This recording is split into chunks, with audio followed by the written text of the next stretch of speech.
Donc on poursuit. Donc dans cette vidéo, nous allons traiter les deux cas de réduction, précisément de diagonalisation.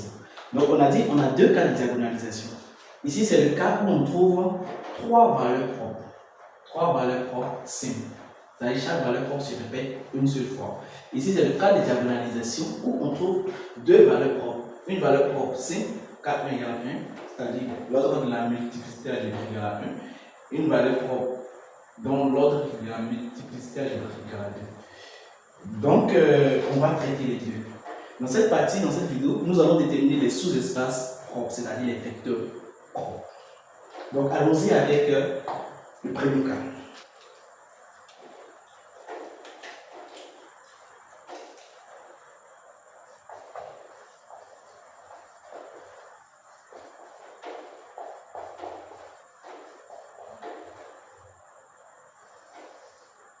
Ce qu'il faut savoir, à chaque valeur propre, on associe un sous-espace propre.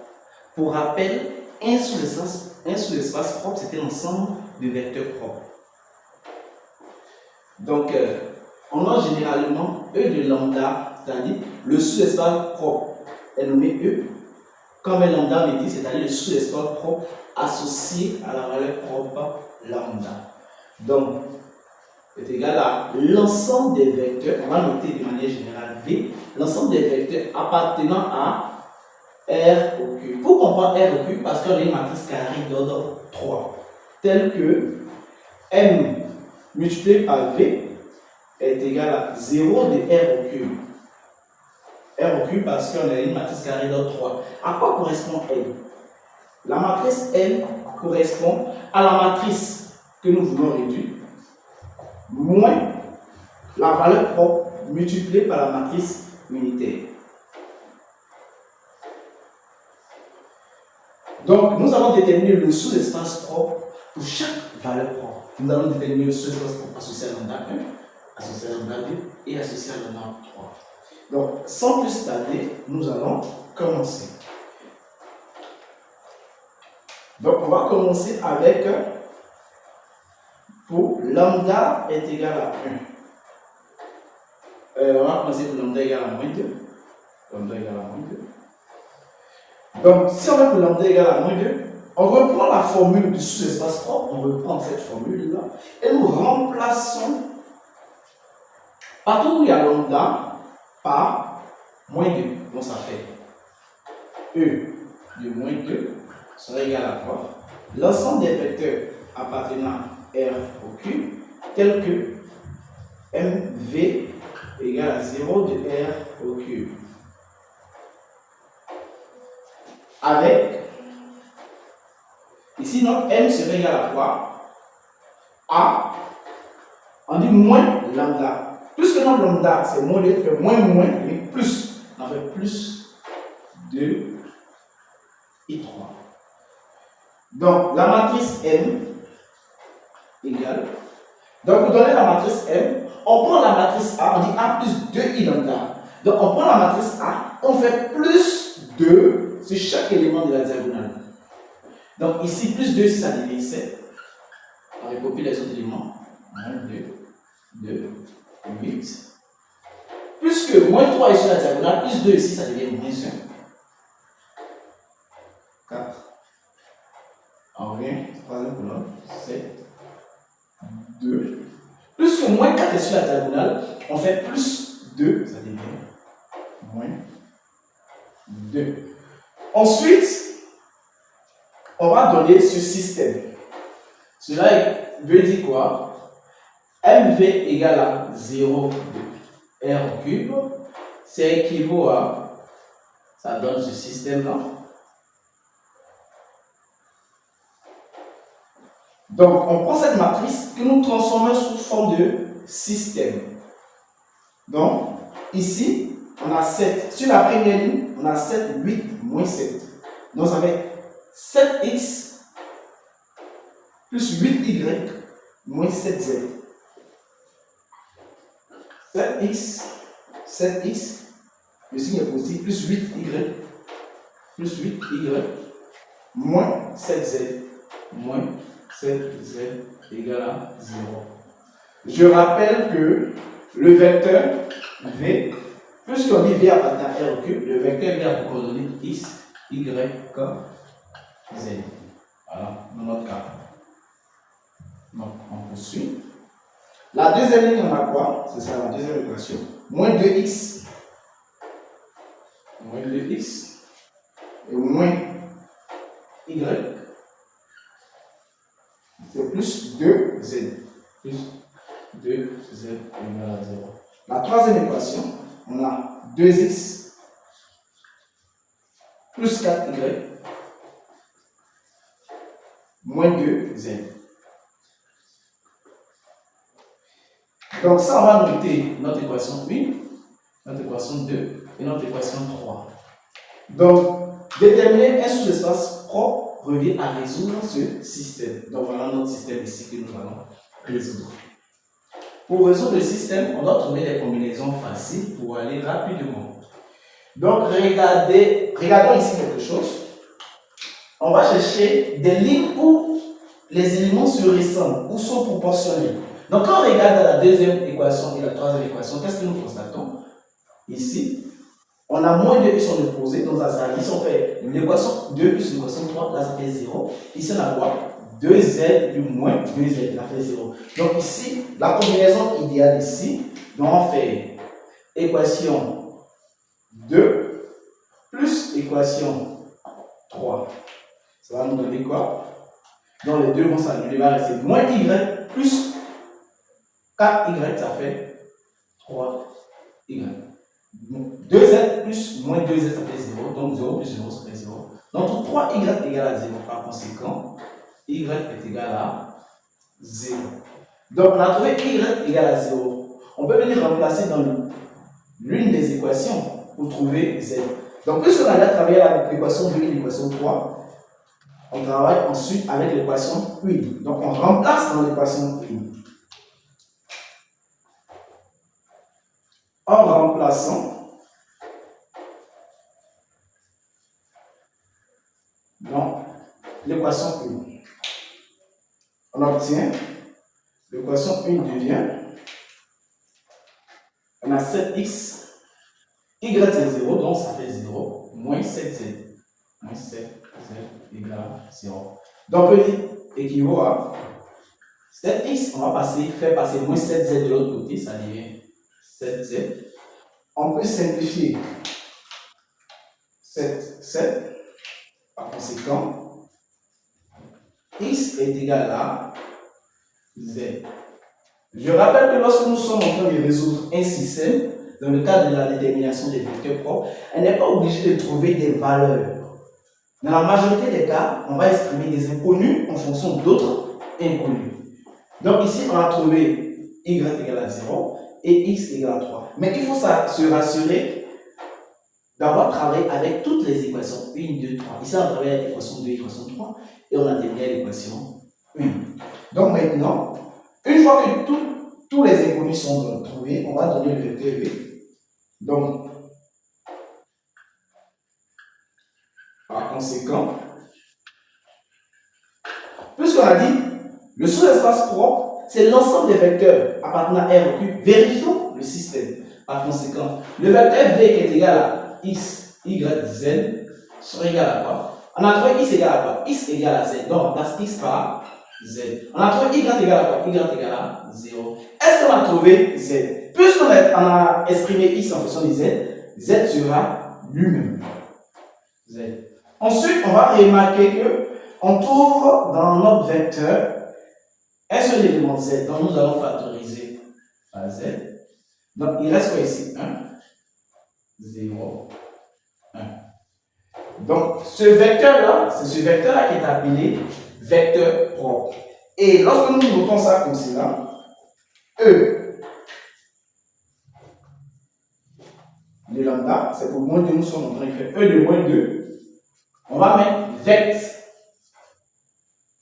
et sous forme d'accolade pour dire ensemble des vecteurs 1, 0, 1. Donc nous pouvons dire que le sous-espace propre associé à la valeur propre moins 2, c'est l'ensemble des vecteurs. Ici on a trouvé un seul vecteur. Donc, notez comme cela, on lit sous-espace propre associé à la valeur propre moins 2. Mais prenons ça seulement, le vecteur 1, 0, 1 revient à dire vecteur propre.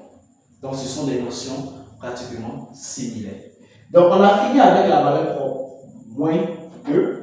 On va faire la valeur propre moins 1 et la valeur propre 1.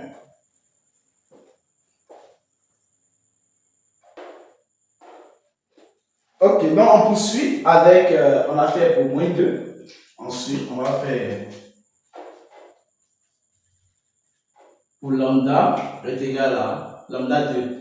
Disons lambda 2 est égal à moins 1. Ok, donc voilà la formule. E de lambda, donc ça fait E de moins 1 égale à l'ensemble des vecteurs appartenant à R au cube, tel que MV est égal à 0 de R au cube. Ok, donc ici on vient avec, ici notre M c'est quoi? On dit M c'est quoi? C'est A moins lambda I3. Donc A moins lambda. Notre lambda c'est quoi? Moins 1. Donc on fait moins 1, ça fait plus 1. Donc plus I3. Donc on donne la matrice. Donc vous donnez la matrice, on prend la matrice A, en fait, ici le petit c'est quoi? C'est 1. Donc on prend la matrice A et on fait plus 1 sur les éléments de la diagonale. Donc M sera égal à, ici plus 1 ça devient 6. On recopie les autres éléments de la colonne. Deuxième colonne. Ici plus 1, ça devient moins 2. 4. Moins 7. 2. Ici plus 1, ça devient moins 3. Ok. Donc après avoir donné la matrice M, on va donner le système qui correspond à ça. Donc MV égale à 0 R au cube équivaut à, on va donner notre système. Donc ici, première équation, deuxième équation, troisième équation. On a fait 6x plus 8y moins 7z égale à 0. Moins 2x moins 2y plus 2z égale à 0. 2x plus 4y moins 3z égale à 0. Donc ça fait notre équation 1, 2, 3. Ok. Donc on va résoudre notre système. Donc comme j'ai dit, on regarde les équations et puis on essaye de trouver les éléments similaires pour faire la combinaison qu'il faut. Donc ici par exemple, je peux voir cet élément-là qui sont opposés.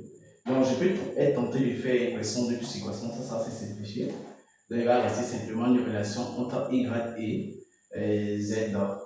Ou je peux être tenté de faire quoi d'autre? Je pense qu'on va faire 2 plus 3.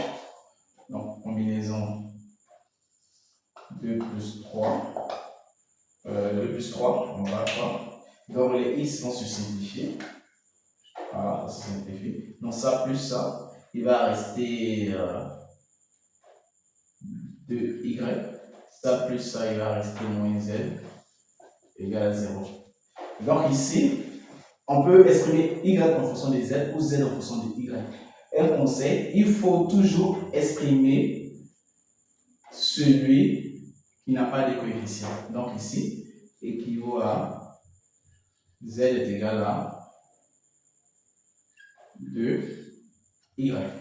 Donc on a travaillé l'équation 2 et l'équation 3, on va travailler maintenant avec l'équation 8. On va remplacer cette valeur de z dans l'équation 8. Donc on va mettre ça dans l'équation 8. Qu'est-ce qu'on aura? Ici on aura 6x plus 8y plus 8y. On sait que z égale à quoi? 2y. Ici on a moins 7z. Ça fait moins 7 fois 2, donc ça fait moins 14y est égal à 0. Donc ici on a 8y moins 14y, ça nous fait moins 6y, donc ça fait équivaut à 6x, ici on a dit ça fait moins 6, y égale à 0. Donc, ici on voit directement que x est égal à y. Donc, qu'est-ce qu'on arrivait à faire? On arrivait à exprimer z en fonction de y, et ensuite on arrivait à exprimer x en fonction de y. Je rappelle qu'on n'est pas obligé de trouver des valeurs. Dans la majorité des cas, on va exprimer des inconnus en fonction d'autres inconnus. Dans notre cas ici, on a pu exprimer x et z en fonction de l'inconnu y. Donc, par conséquent, d'où notre vecteur x, y, z serait égal à quoi? Ensuite, x égale à quoi? Y égale à quoi? Puisqu'on a exprimé tout en fonction de y reste dans le vecteur y. On a trouvé z égale à quoi? 2y. Donc, on voit que y se trouve partout, donc on va factoriser y, on a fait y. Et quand on fait sortir y, ça fait 1, 1, 2. 1, 1, 2. Donc ici, 1, 1, 2 sera notre vecteur. Bon, ça n'a pas pu entrer, on va effacer là. Et on a...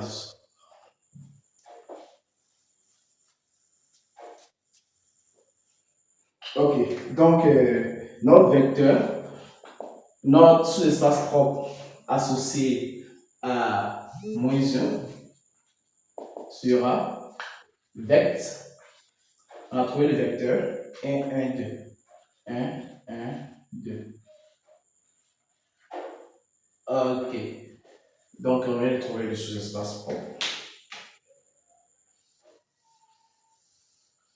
Il reste une seule valeur propre. C'est la valeur propre lambda 3 égale à 1. Donc, on fait ça directement. Donc, on vient maintenant pour lambda est égal, pour lambda 3 est égal à 1. Voilà. Donc, on aura E. La formule dit quoi? E de lambda est égal à l'ensemble des vecteurs V appartenant à R au Q, tel que MV est égal à 0 de R au Q. Donc ici, notre M serait égal à quoi? On sait que M, ça fait A moins lambda I3. Donc on fait A moins lambda. Notre lambda c'est quoi? Notre lambda c'est 1. Donc si on remplace ici lambda par 1, ça fait 1. Ça fait moins 1 et 3. Non, moins 1 et 3. Donc on va donner la matrice. Donc M serait égal à quoi? Donc on prend la matrice A et on fait... Ici l'option c'est quoi? C'est 1. Donc on prend la matrice A et on fait moins 1. Donc on va faire moins 1 ici. 5 moins 1 ça fait 4. On recopie les éléments moins 1, 2. 8. Moins 3 moins 1 ça fait moins 4. 4. Moins 7. 2. Moins 4 moins 1 on fait moins 5. Ok, maintenant on va donner le système. MV égale à 0 de R au cube équivaut à notre système. Première équation, deuxième équation, troisième équation. Ça fait 4 x plus 8 y moins 7 z égale à 0. Moins 2 x moins 4 y plus 2z égale à 0. 2 x plus 4y moins 5 z égale à 0. Donc ici, on aura notre équation 8, 2, 3. On va résoudre le système. Donc on cherche des combinaisons simples, des éléments qui sont proportionnels ou qui s'y répètent. Donc on peut regarder, regardons par exemple ici, lui son opposé là, lui son opposé là. Donc son opposé. Donc on va faire équation 2 plus équation 3. Équation 2 plus équation 3. Donc, allons-y. Ça fait 0 ici, ça fait 0 ici. Donc, ça plus ça, ça fait moins 3. Z égale à 0. Équivaut. Si moins 3 Z égale à 0, c'est-à-dire Z est égal à 0. Puisque moins 3 ne peut être nul. Donc, on a travaillé avec l'équation 2 et l'équation 3. Il reste l'équation 8. Donc, on va mettre ça dans l'équation 8. Donc, si on met dans l'équation 8, ici on a 4x plus 8y.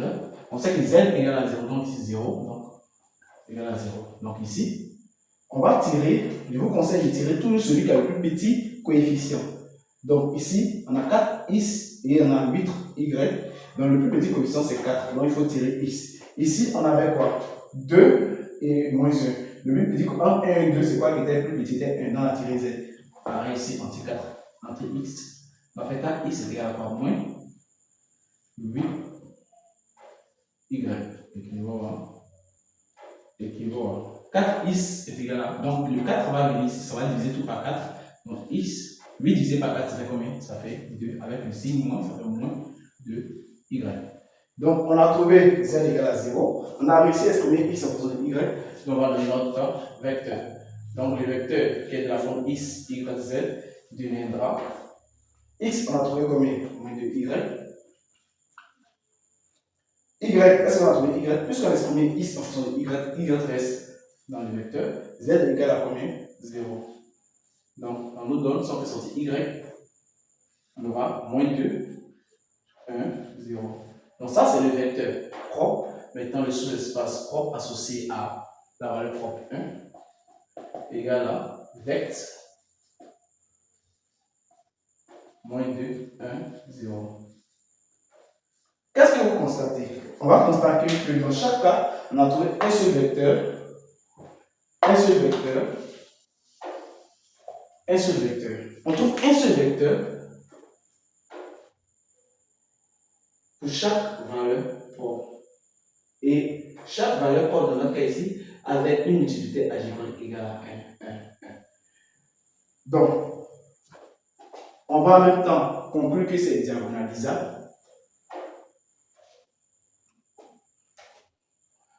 Interprétation.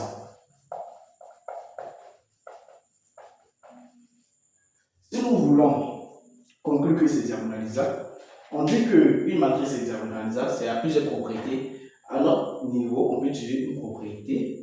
Sinon, depuis le départ, puisqu'on a trouvé 3 valeurs propres simples de multiplicité algébrique 1, 1, 1, 1, 1, on pouvait affirmer que directement que notre matrice est diagonalisable. Mais puisque nous venons de faire des sous-espaces propres, en se basant sur les sous-espaces propres, on va affirmer que notre matrice est diagonalisable. On va étudier la propriété suivante.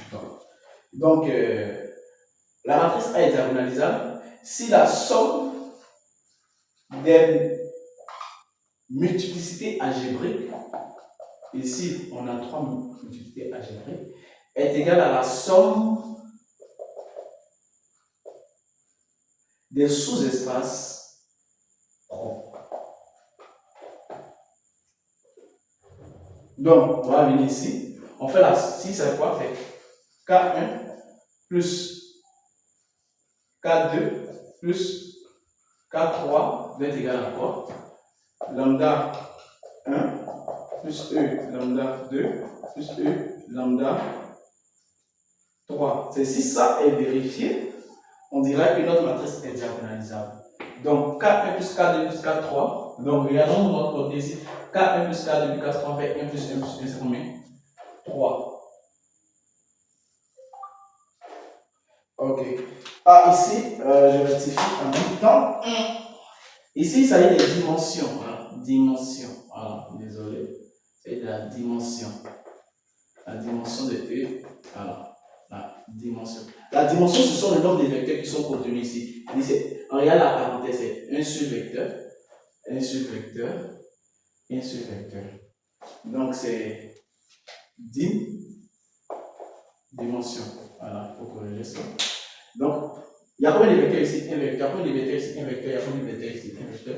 Donc, 1 plus 1, 1 plus 1 plus 1, ça fait 1 plus 1 plus 1, ça fait 3. On voit que 3 est égal à 3. Donc, la somme des multiplicités algébriques est égale à la somme des dimensions. Par conséquent, notre matrice est diagonalisable. Donc, A est diagonalisable.